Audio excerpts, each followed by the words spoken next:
Okay. Okay, this video for the Cogoo CG-BT550ML 7-inch mirror link function. Okay, to connect mirror link, okay, first you have to turn on your phone developer option. You go to setting,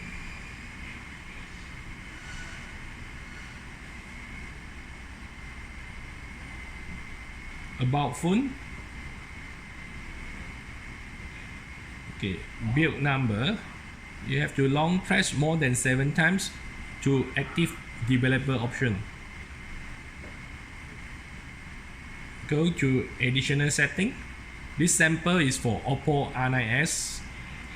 Okay, go to developer option, key in developer password. Okay, turn on USB debugging. Allow. Okay, second, okay, use your original cable, original phone cable. Okay, another side, connect with player USB, so will auto loading.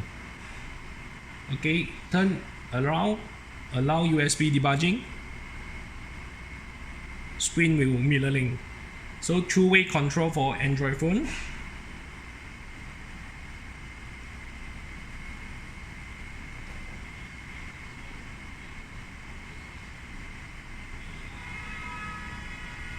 Okay, this is a sample video for Oppo R9s